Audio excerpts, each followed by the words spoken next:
Ladies and gentlemen, welcome to Talk Show the Musical, where we sing and dance and then talk about singing and dancing.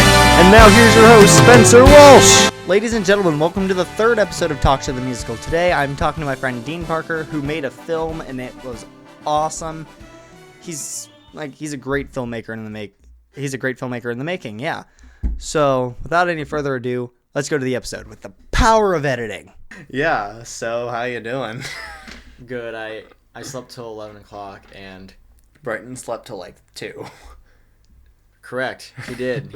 Wait, no, we slept till 1. Oh. And my mom texted me. She was like, she texted me like the second I woke up and asked if I wanted a bagel sandwich, and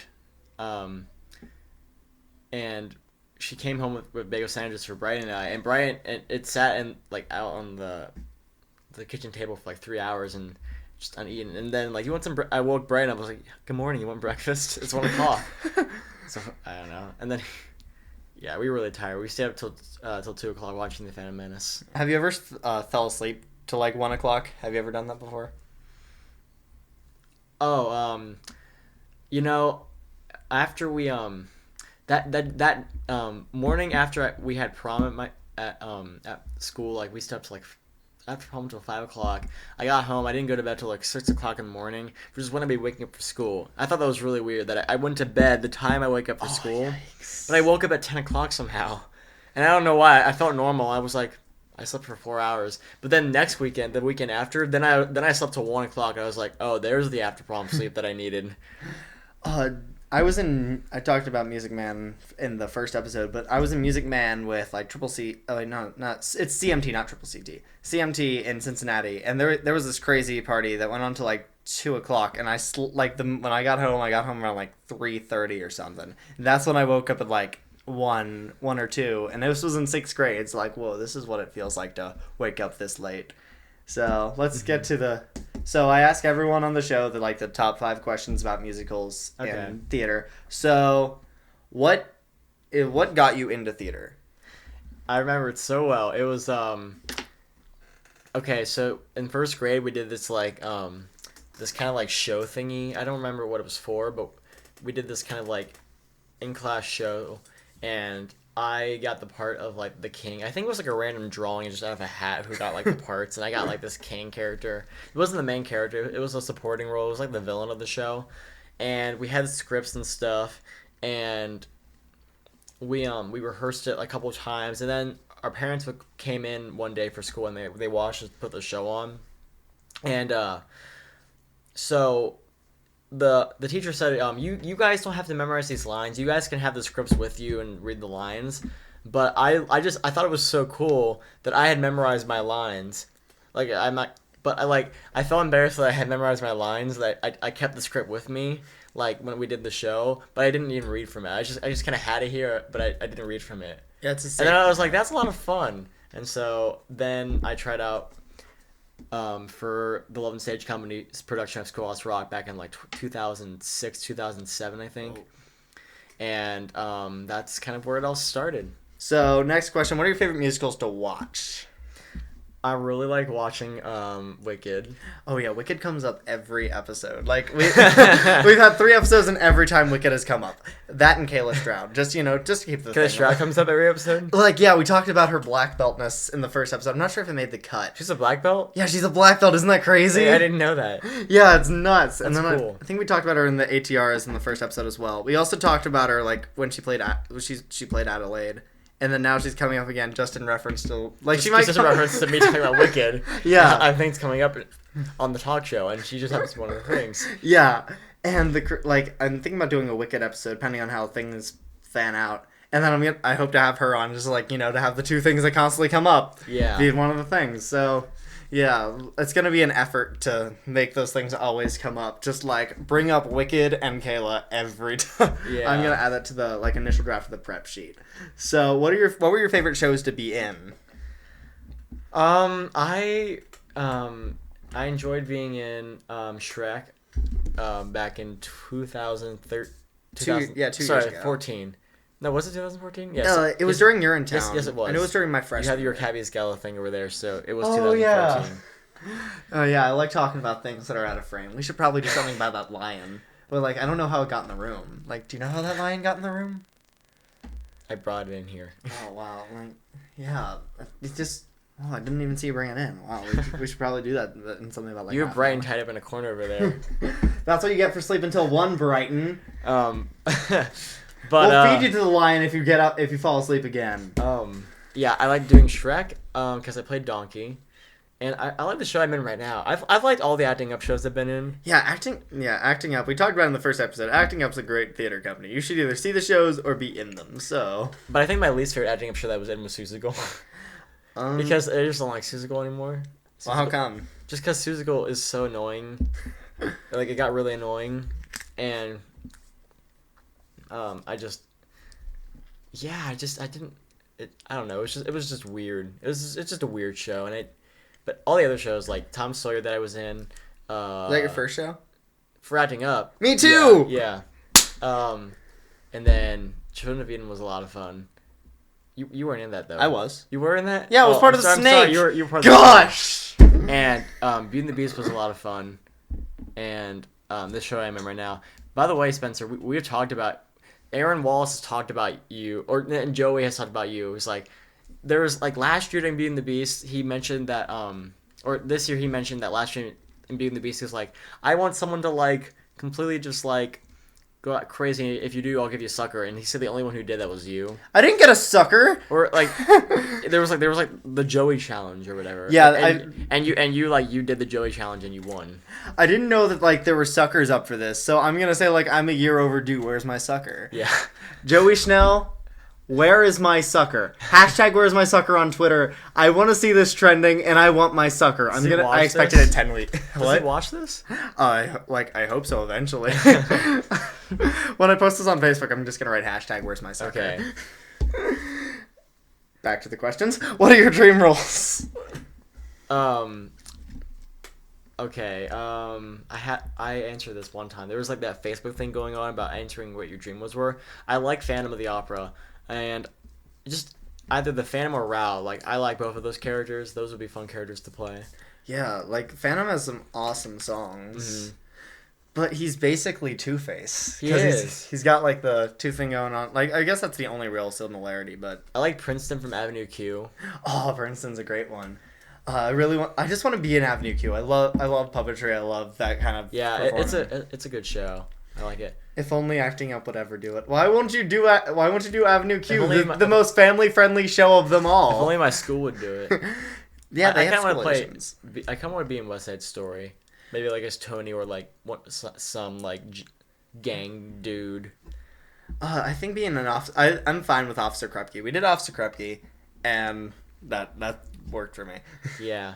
I have another one. Oh, I don't know. I like the guy from Once who was the main character. You saw it at the Arnoff, right? Yeah. I'm assuming you liked it. I liked it a lot. It was good. It didn't really click with me, mostly because I couldn't understand what they were saying, because they're really thick accents. Yeah, there's a lot of cursing in it. It was more funny than I thought it was going to be. The show was pretty... Actually, it was kind of funny. It had a lot of humor in it, which I was surprised. I don't remember much of it. Like, I thought the set was cool, and like there was, the one shot with like the silhouettes of the two people. That shot was gorgeous, but besides that, I'm like, I kind of forgot about the show. And I felt really. I just think it's cool how like they play all the songs live. Like the actors play the songs. Yeah, there's no orchestra. That was really cool. That's it's a very innovative show. Yeah, it's very the way it was set up. It was very innovative. And it is very innovative, and it does have a good story. I mean, I think it was a movie before it came into. It was. Well, speaking of movies that have turned into musicals, if you could make one movie, TV show, or book a musical, what would it be? Let's turn 50 Shades of Grey into a musical. The sad thing is, I think it already is. Is it really? Yeah, I think it's called like Hit Me Harder or something like that. It's a parody, but if we want to do like, I think every version of 50 Shades of Grey at this point is a parody. Like maybe the new 50 Shades of Grey was just like a really, really sly parody, which it probably was. But okay, well, if I could think of anything, I wonder if The Breakfast Club could be a good musical. I heard it's a play. I think it could be a lot like Once, because Once is a very small-scale musical. So if they did something like that, but then the problem would be like the best songs are all like when they're venting to each other, like those best song opportunities. So like they'd all be like one after another. There'd be like 5 like straight songs about like their problems, and it would be really like inconsistent. And you would have to keep the "Don't You Forget About Me" song somewhere in there. As who would sing that? Like they just get the recording. I guess that one. Well, they'd have the entire cast. All 5 of them could sing it. Like "Don't You." Yeah, they could split it into parts. Like the Footloose was only sung by Kenny Loggins, but then they got the entire cast to sing it for the musical. Yeah, if I can, I'm trying to think of more. I thought about this before. Yeah, I guess I don't know. I don't really think about that much, but I guess Breakfast Club could be. I just thought of that because I like Breakfast Club a lot right now. Breakfast Club is great.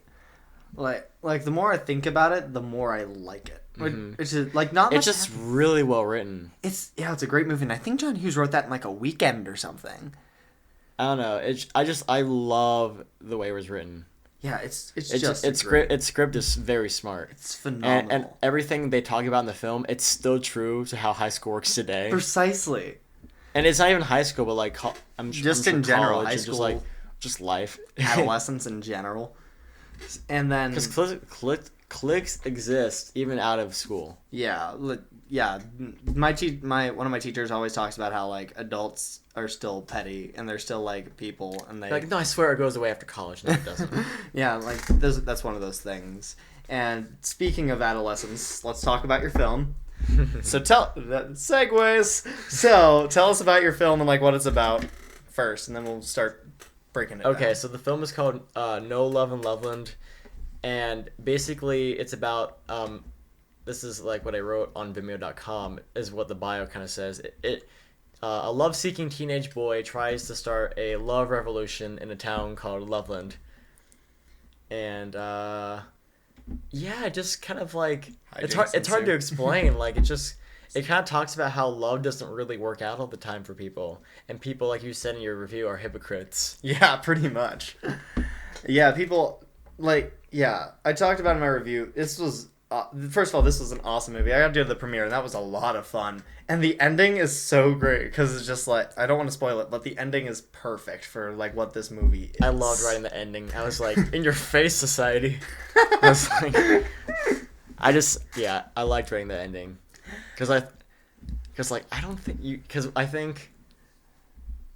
people. After the ending came on at the premiere, it was the exact reaction I wanted. Everyone started laughing. Then it turned to black, and then the credits came. Everyone was like, "Whoa!" I heard a bunch of whats in the audience, and then they're like, "Oh, okay," and then they're like, "Yeah." There's this one play, like they call it a comedy, but it ends with someone shooting himself in the head. It's called The Seagull by Anton Chekhov, and it ends with someone getting shot in the head. And is like, that's it? And like, I love endings where it's like, you don't want it to end there, but it makes so much sense. All right. Second try.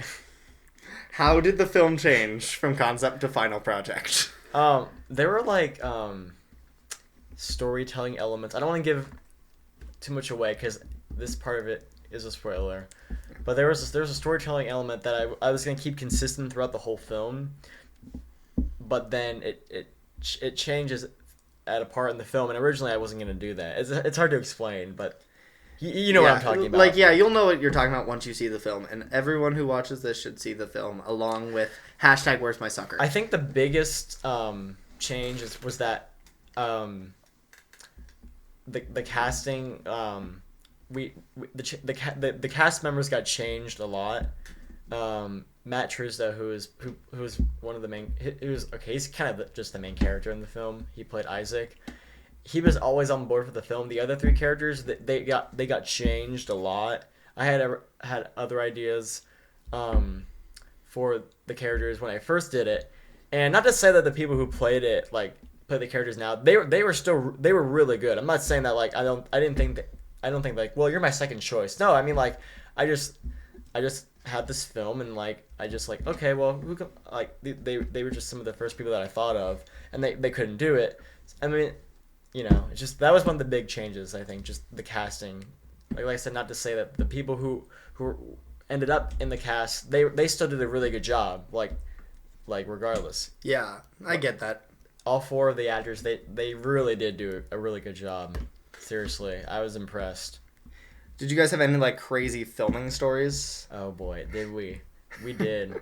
I just to say that all the sequences we filmed outside, like just with the two guys just sitting on the curb on the street. All those sequences took 5 hours to film, and we got to the house, and we tried to split in half. We did like 2.5 hours of filming. We took like a half an hour break, and that's kind of how a filming day goes. Honestly, like you film for a certain amount of time, then you get like an hour lunch break, a rest, and then you go back and you keep filming, and then the day ends. And we kind of did kind of that same thing, which I'd never done anything like that before. It was very, very cool to do half of the thing, take a break, and then do the other half. So it took 5 hours. We were at the house for 5 hours filming. It felt so long, but boy oh boy did we get it done.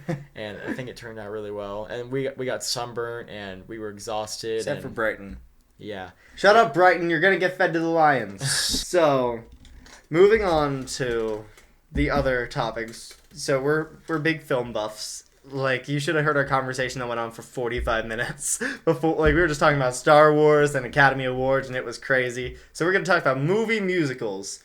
First of all, what are your favorite movie musicals? Well, I never seen Les Mis when it came out. Like the musical before I saw the movie. Same. So when I saw Les Mis the movie, I was like, whoa, that's a really good story. And I thought that the music was really awesome and stuff. So I really liked that one. I don't think it was terrible, but I don't think it's bad. I just Into the Woods is okay. It's not like terrible. Like, oh my god, that was terrible. I just like the actors did a good job, but I hate when good actors they have good performances in the movies that they're put in, but what suffers is just the story. It's just I keep hearing Into the Woods is a great show, but they cut things out apparently for that movie. Yeah, that's what I heard. But I did like the songs and everything. Yeah, a lot of the songs were really good. I had not seen. I'm like in exactly the same boat as you. I thought Into the Woods was pretty good. It was okay. It wasn't great. I still need to see like the original show. I know that's sacrilegious to say because like almost every musical person will say you haven't seen Into the Woods. What? But yeah. Yeah, Les Mis was pretty good. There were some things, like I saw this great video about how they could have made things better in Les Mis. Like they could have used a few different camera angles opposed to being like right here. With oh the yes. Yeah. That's not really what bothered. I just thought like they had good sets and like yeah, the sets were gorgeous and like they had good actors and they were good singers except Russell Crowe. What, you don't think Russell Crowe's a good singer? There out in the darkness, a fugitive running. You don't go onto your iPod like, dude, man, where are the Russell Crowe tracks, man? Oh my god, I'm dying to listen to the Russell Crowe tracks. Dude, flip to the Russell Crowe tracks. Let's go. Let's start this party. Pierce Brosnan from Mamma Mia versus Russell Crowe from Les Mis in a karaoke off. I never seen. There's a Mamma Mia movie. Yeah, Mamma Mia and Pierce Brosnan was in it. And she was terrible. Yeah, I heard him sing, and it was pretty rough. That was the guy. Yeah, Pierce Brosnan, like James Bond himself, sang, and it didn't work out. Other movie musicals, though. I don't know. Chicago's weird. It's a weird movie musical. Wizard of Oz. I mean, the more I think about The Wizard of Oz as a movie, I come to appreciate more because, like, if you think, every time I watch that again, I'm like, this actually is very good for its time. Yeah. Like, that movie excelled for its time. But, yeah, Chicago is a weird movie musical. It won Best Picture. It did, but, like, it's weird, like, how they always, like, they go to, like, the stage performances all the time. Like, I thought it was good. I didn't think it was Best Picture worthy. I don't know. That's how I feel about a lot of things. Like, a lot of people that should have gone to, like, The Lord of the Rings that year. Did it come out the same year as Lord of the Rings? Mm-hmm. I'll look it up later. Yeah. What do you think are some of the worst? Do you have any worst movie musicals? I haven't seen it, but The Phantom of the Opera 2005 I heard wasn't very good. It's awful. Gerard Butler. As an adaptation of, I'm sure, like, as someone who hasn't seen Phantom of the Opera. I'm sure as an adaptation to Phantom of the Opera, it's not good. But as a movie, is it good? Like there are like moments of great parts. It's directed by Joel Schumacher. Didn't they put the chandelier scene at the end? Yeah, they did. That's so stupid. Like, it's the Act 1 intermission. But, okay, this is a really weird gripe, but Meg has a really weird head in that film. Like, it's not...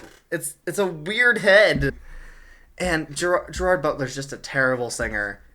And anyone that tells me otherwise, I'm just gonna... Like, my rebuttal for whenever someone says that Russell Crowe, Pierce Brosnan, or Gerard Butler isn't a terrible singer, I'm just gonna start singing like them. Like, let your mind start a journey through a strange new world. Well, I don't know. I think the movie musicals died for a while. Like after Chicago came out, I don't think they were very popular. Like there was a long period of time where I hadn't really heard of any.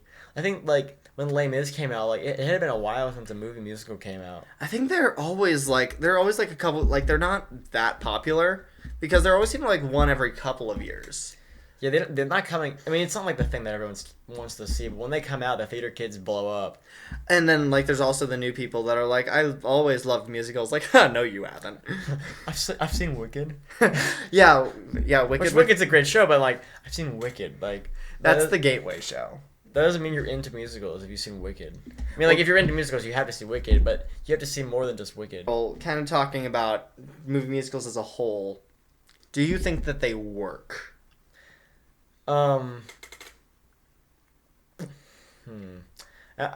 Getting the experience, no. Because Wicked is such an experience to go see live. Oh, like, no, I just mean, like, movie musicals in general, not just Wicked. Well, I know, but I'm using Wicked as an example. Because, you know, like, Wicked has the dragon clock thing. Yeah. You can't get that out of seeing it, like, at a movie theater. Like, because they are turning Wicked into a movie musical. Eventually. I mean, they're getting around to it. Like, it's been confirmed. It's been confirmed that it's happening, but once it only matters when the cameras start rolling. I don't know, like, when they're going to do it, because Wicked's still very popular. Usually, I guess they make these movie musicals when the show's kind of died down. That's the best way to do it. But, like, fandom was still on. I'm afraid if this movie musical comes out for Wicked, everyone's going to see it, and then no one's going to want to go see Wicked anymore. I don't know. I feel like they should still be okay. Yeah, because something that I really appreciate about movie musicals is that it gives people the opportunity to see things that they can't see otherwise, because the hard part about the Tonys is that, like, you can't have any say. Like, you can, like, see the Best Picture winners. You can see things that are on for the Emmys, which at the time of this recording are tonight. But this is going to come out in a week, so that's whatever. And, like, you can't do that with Broadway. And yeah. It's really expensive, and it's really, like, just in New York. So that's one thing I appreciate about movie musicals. But they put in all these, like, famous actors. And that's just, like, you aren't a good singer sometimes. Yeah, I think... Yeah, you're right, because, like, they do get all these famous people, but then they're like, but can they sing? Yeah, Can they sing? Some of them can, and they like, whoa. But others are like, that was a noise. But, yeah, sometimes they work. If you... It depends on what the show is. Like, Les Mis can work. That's a 3-hour show still. Because Les Mis, like, the way, like... Because, like, it's set, like a show, like, if it has, like, a grand scale of, like a city and stuff, then that could probably work. Like West Side Story and, like, Chicago, that works. But it depends, I guess. Like, if there's audience interaction parts, that doesn't work. Like, the 25th annual Putnam County Spelling Bee is so audience interactive heavy that you can't, there's just no way you can make that into a movie musical, because they rely on the audience to be in the show, you know? Yeah, I get what you're saying. So it depends on the show. And if it's very non-fourth wall breaky, then that's okay. Okay, I didn't put this on my prep sheet, but if you could direct any movie musical for any show, what would it be? A movie musical? Yeah. And does it have to be made already? No. It can be whatever. Huh. I'm going to remake the Phantom of the Opera. I'll make it good. Yes! Thank you! Me, Dane, and Zach Hoyer will salute you if you can make it good. I will make a shrine. Dane's now? Yeah, I'm throwing Dane in there. He loves Phantom of the Opera. That's one of his dream roles. And I'll put your shrine where Brighton is being eaten by the lion, and where I will put my sucker as well. Hashtag where's my sucker. So we're gonna play a game. I'm gonna name a few members of the cast of a movie musical, and you have to guess what the movie musical is. I haven't seen many. I think you'll do fine. All right. So, Anna Kendrick, Daniel Huddlestone, James Corden, and Emily Blunt. Into the Woods. Yep. Catherine Zeta-Jones, Renee Zellweger, Dominic West, and Jane Eastwood. We talked about it. Chicago? Yes! I thought... Hugh Jackman, Russell Crowe, and Hathaway. Yep. Natalie Wood, Richard Beymer, Russ Tamblyn, and Rita Moreno. Mamma Mia? West Side Story. Oh, I should have known. Natalie Wood. This is the last one. Frank Morgan, Ray Bolger, Burt Lahr, Jack Haley. Guys and Dolls? Wizard of Oz.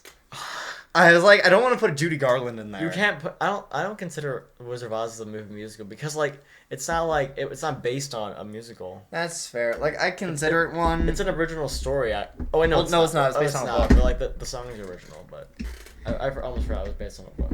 Yeah.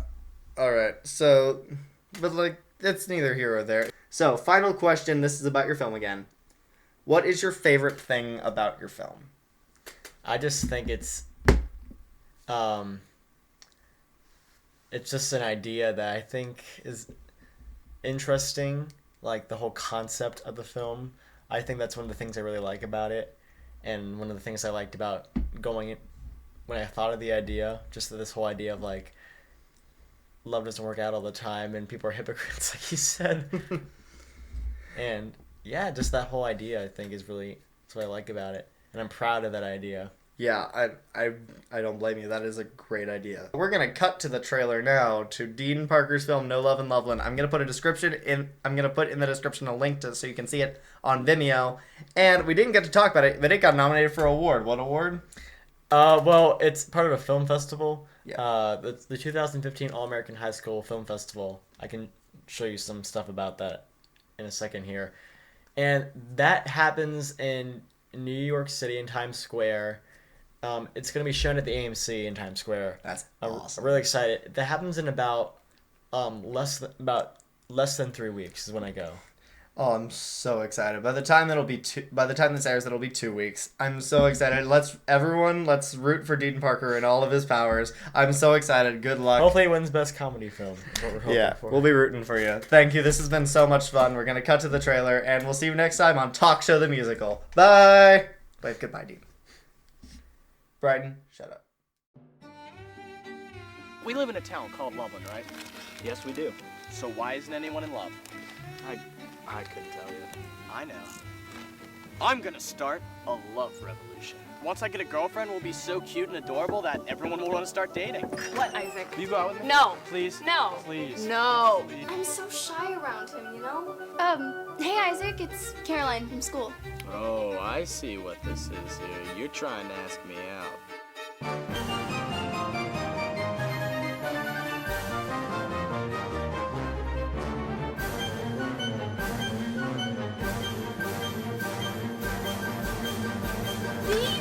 Oh, God. So, how'd it go? I mean, she stepped on my foot, so. Ooh, that sounds painful.